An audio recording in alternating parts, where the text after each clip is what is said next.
Bonjour, première vidéo sur le thème des organisations apprenantes avec la méthode PDCA ou route Deming.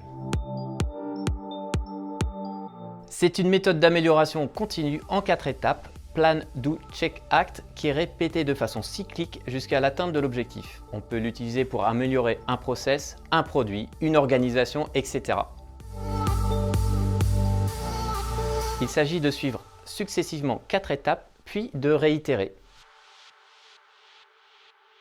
Dans cette étape, il faut définir l'objectif que vous cherchez à atteindre et les critères de succès liés à l'atteinte de cet objectif. Ensuite, définissez l'indicateur de mesure adéquat et votre plan d'action, les étapes, les ressources, etc. Prenons un exemple.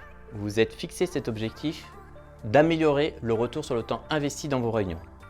Le critère de succès serait par exemple d'améliorer ce temps de 20% à la fin du mois. Afin de vérifier cela, vous mettez en place un indicateur de mesure, un ROTI systématique en fin de réunion. Et maintenant, le plan d'action. Imaginons que dans notre cas, c'est la gestion du temps qui est la plus problématique. Vous avez décidé qu'au début de chaque réunion, il y aurait une personne identifiée comme gardien du temps. À présent, il s'agit de mettre en œuvre le plan, de gérer les imprévus et d'effectuer toutes les mesures nécessaires pour l'adaptation de ce plan. Typiquement, dans notre cas, cela pourrait être de veiller à la mise en place systématique de ce ROTI. Maintenant, il s'agit d'évaluer les résultats par rapport à l'atteinte de notre objectif. Sont-ils atteints? Oui, non, quel écart? Dans notre exemple, imaginons que nous avons atteint 10% sur l'amélioration du ROTI en fin de réunion. Nous sommes à la moitié de notre objectif. Cette troisième étape est aussi une phase de collecte d'informations par rapport à la bonne implémentation du plan et de son impact sur les résultats.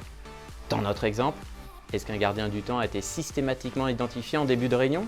Quels ont été les bénéfices de son rôle sur la réunion et le ROTI? Dans cette dernière étape, il s'agit de tirer les enseignements de la précédente phase et d'identifier les actions correctives à mettre en place. Dans notre exemple, notre gardien du temps n'a pas été suffisant à l'atteinte de notre objectif. Nous pourrions décider d'un nouveau tour PDCA de 1 mois avec la mise en place d'une nouvelle action, typiquement un compte-rendu des actions décidées en fin de réunion. Et en avant, un nouveau tour de la route Deming. Voilà, c'est une présentation rapide de la méthode PDCA qui est simple d'un point de vue théorique, mais qui est exigeante dans son utilisation. C'est ce que je détaillerai dans la prochaine vidéo, les facteurs clés de succès de la méthode PDCA.